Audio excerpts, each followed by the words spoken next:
Hello and welcome back. আজকে আমরা mainly তিনটে চ্যাপ্টার থেকে প্রবলেম করব।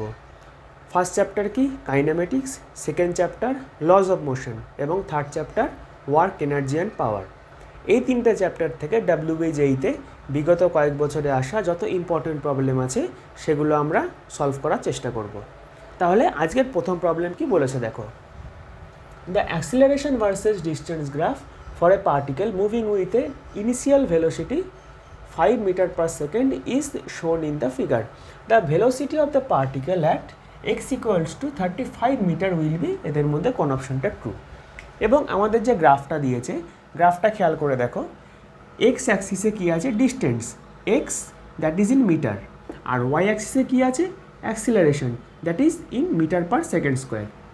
এবং আমাদের যে পাথটা দিয়েছে বা যে পার্টিকুলার ট্রাজেক্টরিটা দিয়েছে সেটা কি আছে, দুটো স্ট্রেট লাইন আছে। একটা স্ট্রেট লাইন হচ্ছে একটা স্লোপে ইনক্লাইন্ড আছে, আর একটা straight line parallel to the x Axis আছে। তাহলে দেখো আমরা যদি ধরি যে এই প্রথম যে স্ট্রেট লাইন সেটা এবি এবং সেকেন্ড যে স্ট্রেট লাইন সেটা বিসি। তাহলে দেখো ফর স্ট্রেট লাইন এবি আমরা কি পেতে পারি, আমরা প্রথমে বললাম যে এবি একটা স্লোপ নিয়ে আছে, তাহলে আমাদের প্রথম কাজটা হবে এই স্লোপটাকে বের করা। স্লোপ আমরা কেমন করে বের করি, বা এই যে স্ট্রেট লাইন, এই স্ট্রেট লাইনটা ইকুয়েশন আমরা কেমন করে বের করব। এখানে এক্স আছে এবং এখানে আছে এ, ঠিক আছে। এবার এর একটা ইনিশিয়াল ভ্যালু থেকে স্ট্রেট লাইন শুরু হচ্ছে, তাহলে এক্স অ্যাক্সিসের প্যারালাল যদি অ্যাঙ্গেল থিটা হয় তাহলে আমরা কি বলতে পারি, slope M equal to tan theta, that will be কী হবে যে change in X axis, sorry change in Y axis divided by change in X axis. দেখো এইখানে আমরা যদি এই প্রবলেমটাকে বা এই জায়গাটাকে নিই তাহলে এখানে ছিল 5 এবং এখানে 10 আমরা পাচ্ছি, অ্যান্ড এখানে হচ্ছে 20, ঠিক আছে। দেখো তাহলে এমটা কত হচ্ছে a2 minus a1, a2 minus a1 মানে অ্যাক্সিলারেশন যতটা চেঞ্জ হয়েছে, that is 10 minus 5 divided by x2 minus x1, that is 20 minus 0। তাহলে কত হচ্ছে 5/20, দ্যাট ইজ 1/4। তাহলে আমরা এই যে স্ট্রেট লাইনটা পাচ্ছি, এই স্ট্রেট লাইনের স্লোপ কত পাচ্ছি 1/4 পাচ্ছি। আর আমরা স্ট্রেট লাইনের ইকুয়েশন কি জানি, y equal to mx plus C. তাহলে আমরা কি বলতে পারি, y অ্যাক্সিসে কি আছে a আছে, ইকুয়াল টু m কত 1/4, x কত x প্লাস সি। প্লাস সি মানে যে ইনিশিয়াল ভ্যালুটায় y লাই করছে, দ্যাট ইজ 5, তাহলে সি ইকুয়াল টু 5 হবে। আমরা এই যে এ বি স্ট্রেট লাইন এর ইকুয়েশনটা পেয়ে যাচ্ছি যে a equals to x/4 plus 5। Clear হয়েছে কেমন করে আমরা বের করলাম। নেক্সট দেখো আমরা কি জানি যে অ্যাক্সিলারেশন ইজ dv/dt। তাহলে dv/dt আমরা কি লিখতে পারি, x/4 প্লাস 5। নেক্সট এবার যদি আমরা বলি যে v ইকুয়াল টু কি, v ইকুয়াল টু হচ্ছে dx/dt। এখান থেকে আমরা যদি ডিটির ভ্যালু বের করি কি বেরোবে, dx/v। ক্লিয়ার। আমরা যদি ডিটির ভ্যালুটাকে এখানে পুট করে দিই তাহলে দেখো কি আসছে, dv/dx/v equals to x/4 plus 5। এবার দেখো নিচে ভিটা হচ্ছে গুণ হয়ে উপরে উঠে যাবে, that is V DV divided by DX equal to x/4 plus 5। এইটা কি হবে, ভি ডিভি ডিএক্সটা রাইট হ্যান্ড সাইডে মাল্টিপ্লাই হয়ে যাবে, x/4 dx plus 5 dx. Clear. এইবার যদি আমরা ইন্টিগ্রেট করি আমরা একটা ভেলোসিটির এক্সপ্রেশন পাবো ইন টার্মস অফ এক্স। দেখো আমরা একটুখানি ইনিশিয়াল কন্ডিশনটা দেখে নিই, বা বাউন্ডারি কন্ডিশন যেটা বলে সেটাকে আমরা দেখে নিই একটু। আমরা কি জানি, যখন x ইকুয়াল টু 0 ছিল, যখন x ইকুয়াল টু 0 ছিল বা যখন পার্টিকেলটা সবাই মুভ করা স্টার্ট করেছে তখন ইনিশিয়াল ভেলোসিটি কত আমাদের বলে দিয়েছে 5 মিটার পার সেকেন্ড। এবং যখন এক্স ইকুয়াল টু 20 তখন আমরা ভেলোসিটি জানি না, তাই আমরা এটাকে ভি ধরে নিচ্ছি। এইটা হচ্ছে ইনিশিয়াল কন্ডিশন। তাহলে এবার যদি আমরা ইন্টিগ্রেট করি এটাকে, তাহলে কি আসছে, V DV equals to x/4 dx plus 5 dx। তাহলে এই ইন্টিগ্রেশনের লিমিট কি হবে, ভি এর লিমিট কি আছে 5 টু ভি এবং এর লিমিট কি আছে 0 to 20। ক্লিয়ার এটুকু? নেক্সট দেখো ভি ডিভির ইন্টিগ্রেশন হচ্ছে v²/2 আর লিমিট কি হবে 5 two V equals to x/4 এর কী হবে 1/8 x² প্লাস 5dx এর কী হবে সিম্পলি 5x। এর লিমিট কি 0 to 20। এবার দেখো আমি হাফটাকে বাইরে বের করতে পারি কারণ এটি কনস্ট্যান্ট। তাহলে কি হচ্ছে v² মাইনাস 25, 5² 25 হয়ে যাচ্ছে ইকুয়ালস টু 1/8। এইটাকে আমরা কমন রেখে যদি x² ভ্যালু বসাই দ্যাট ইজ 20² মাইনাস 0² প্লাস 5কে যদি আমরা বসাই এবার x এর ভ্যালু 20 মাইনাস 0। আমরা ডেফিনেট ইন্টিগ্রালের ভ্যালু এরকম করেই পুট করি। ক্লিয়ার? এবার দেখো হাফ ইন্টু v² মাইনাস 25 কী আসছে 1/8 ইন্টু 400 প্লাস 5 ইন্টু 20। তাহলে half v² minus 25 equals to 8, এটা 50 হয়ে যাবে আর এখানে 100 হয়ে যাবে, তার মানে 150 হচ্ছে। তাহলে v² মাইনাস 25 ইকুয়ালস টু 300 হচ্ছে। হাফটাকে মানে আমরা নিচের 2টাকে যদি 150 দিয়ে মাল্টিপ্লাই করে দিই 300 হচ্ছে। তাহলে v² ইকুয়াল টু কত পাচ্ছি আমরা 325। আমরা এই ভ্যালুটাকে একটু মনে রেখে দেবো বা আমরা রাইট হ্যান্ড সাইডে লিখে নিই, that is v² equal to 325। এই যে ভিটা বেরোচ্ছে এই ভিটা কোন পয়েন্টে বেরোচ্ছে, এই ভিটা বেরোচ্ছে অ্যাট পয়েন্ট বি অর্থাৎ এই পয়েন্টে।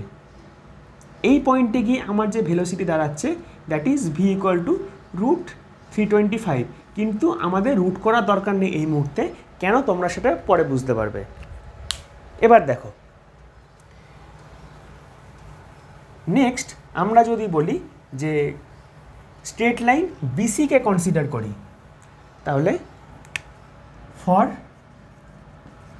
স্ট্রেট লাইন বিসি অর্থাৎ যে স্ট্রেট লাইনটা এক্স অ্যাক্সিসের প্যারালালে আছে, আমরা যদি সেটাকে কনসিডার করি তাহলে কি পাবো দেখো, এইটা যেহেতু প্যারালাল টু এক্স অ্যাক্সিস আছে আমরা কি বলতে পারি যে v² equal to u² plus 2as।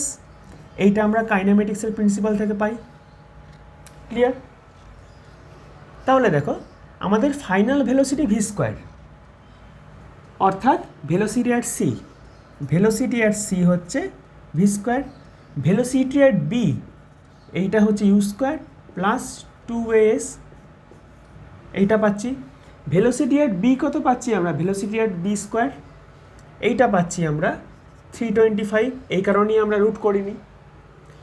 Plus দেখো 2 ইন্টু অ্যাক্সিলারেশনটা তো ফিক্সড এখানে, যেহেতু প্যারালাল টু এক্স অ্যাক্সিস এ একটা অ্যাক্সিলারেশন ফিক্স দেখাচ্ছে that is 10 metre per second square into কতটা ডিসপ্লেস করছে পার্টিকেলটা কিন্তু 0 to 35 ডিসপ্লেস করছে না, পার্টিকেলটা ডিসপ্লেস করছে, আমরা যেহেতু বিসি স্ট্রেট লাইনকে কনসিডার করছি পার্টিকেলটা 20 to 35 ডিসপ্লেস করছে অনলি।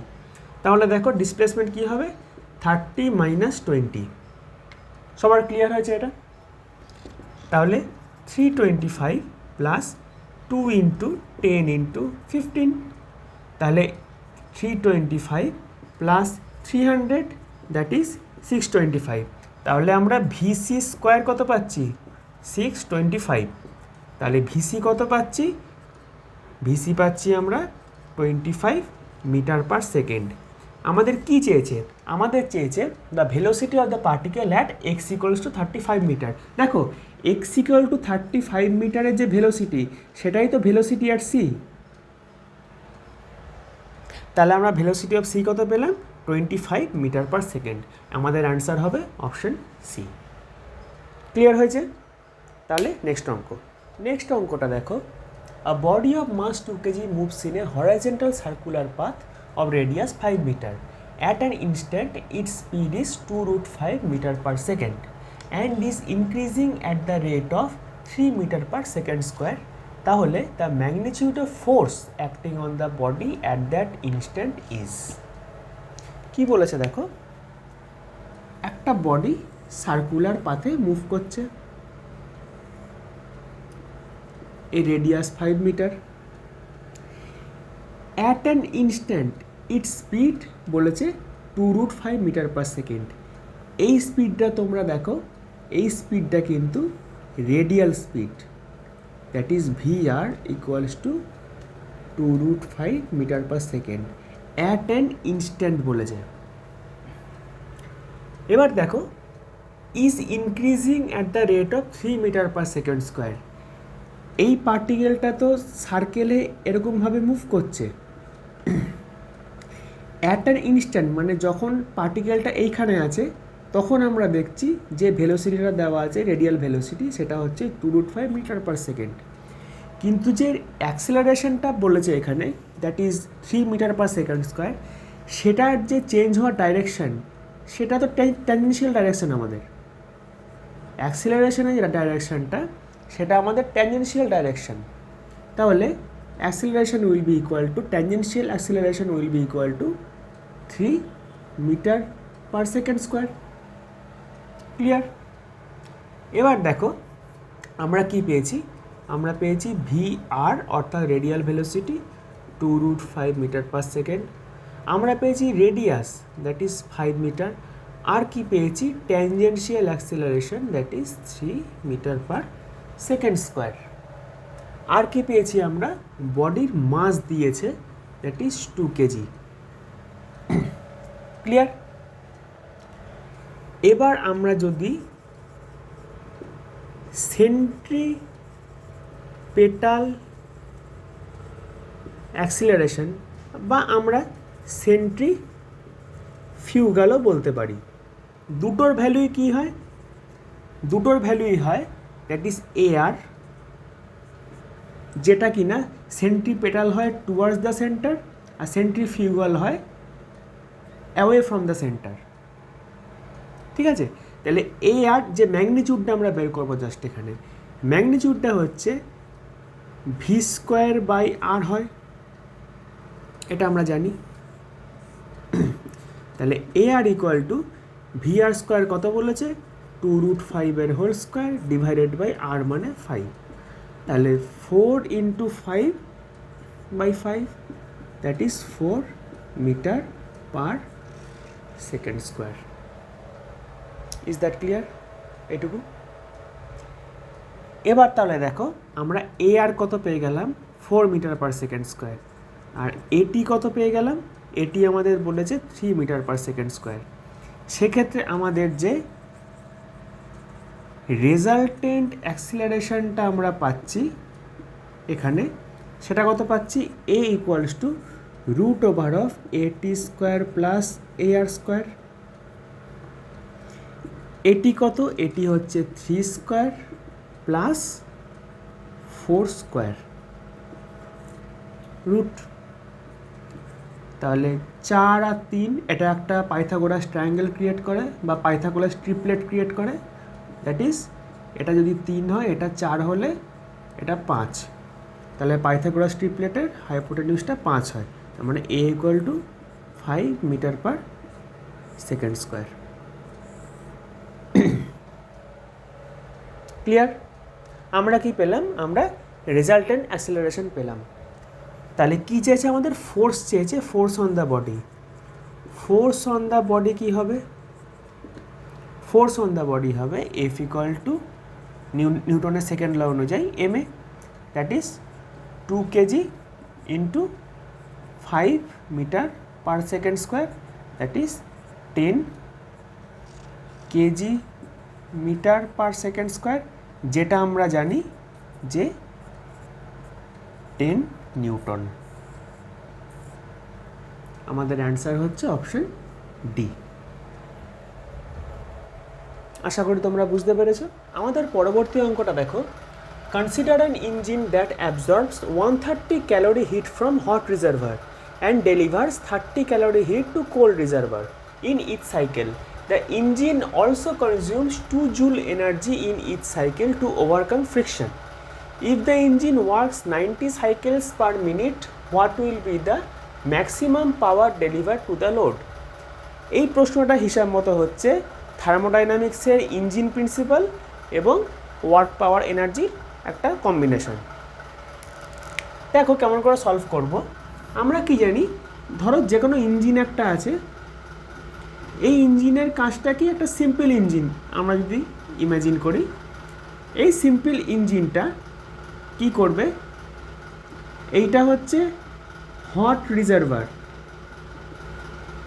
এইটা হচ্ছে কোল্ড রিজার্ভার। ইঞ্জিনের কাজটা হচ্ছে ও হট রিজার্ভার থেকে হিট নেবে, ক্লিয়ার? এই হিটের কিছুটা পরিমাণ ওয়ার্ক ডান করবে, ধরো Q1 হিট নিয়েছে, ওয়ার্ক ডান করবে, এবং বাকি যে হিটটা আছে ওয়ার্ক ডান করার পরে সেটা Q2তে দিয়ে দেবে। তাহলে ওয়ার্ক ডান কত হবে, যতটা হিট নিচ্ছে মাইনাস যতটা হিট কোল্ড রিজার্ভারকে ফিরিয়ে দিচ্ছে। This is the principal of simple engine, clear? তাহলে এবার দেখো কি বলেছে, যে আমাদের Q1 অর্থাৎ যে হিটটা হট রিজার্ভার থেকে নিচ্ছে সেটা কত, 130 ক্যালোরি। এগেইন কোল্ড রিজার্ভারে কতটা হিট ফেরত দিচ্ছে Q2, 30 ক্যালোরি। তাহলে আমরা এখান থেকে ওয়ার্ক ডান কি পেতে পারি, Q1 minus Q2, that is 100 calorie. আমরা একটু ক্যালোরিকে জুলে কনভার্ট করে নিই, কারণ টোটাল ইউনিটটা এসআইএ হলে আমাদের সুবিধা। তাহলে 100 calorie into 4.2 joule per calorie হয়, এইটা হয় হচ্ছে 420 জুল, ক্লিয়ার? 420 জুল এই যে এনার্জিটা, এই এনার্জিটা আমাদের রিমেন আছে কোল্ড রিজার্ভারকে হিট ফিরিয়ে দেওয়ার পরে। কিন্তু দেখো আবার কি বলেছে, যে the engine also consumes 2 joule energy from each cycle to overcome friction. ইঞ্জিনের মধ্যে যে ফ্রিকশনটা হচ্ছে, মেশিন যখন চলে যে ফ্রিকশনটা হচ্ছে, সেই ফ্রিকশনটাকে ওভারকাম করার জন্য ও আরও 2 জুল এনার্জি পার সাইকেল খাচ্ছে। তাহলে আমাদের এখান থেকেও 2 জুল মাইনাস করতে হবে, মানে 418 জুল এই যে এনার্জিটা পড়ে রইল, এই এনার্জিটায় ওয়ার্ক ডান করা হচ্ছে। অ্যাকচুয়াল যে ওয়ার্ক ডানটা করা হচ্ছে তার জন্য আমাদের কাছে 418 জুল পার সাইকেল এনার্জি পড়ে আছে।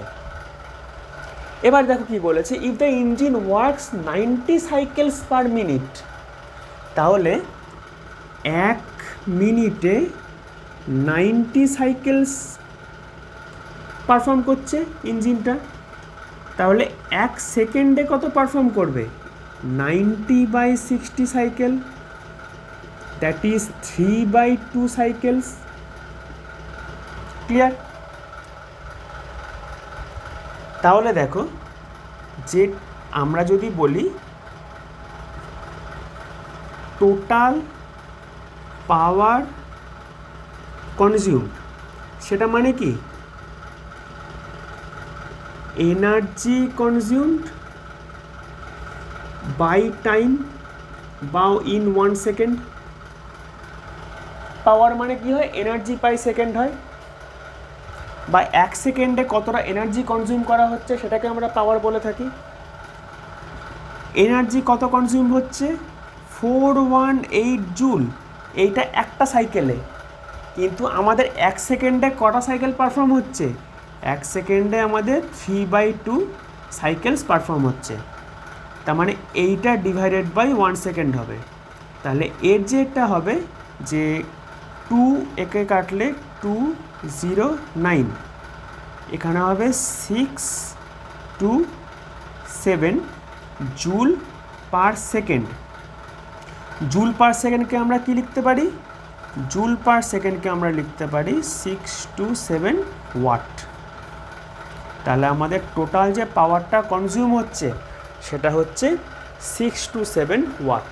That is our option C. আশা করি অঙ্কটা বুঝতে পেরেছো।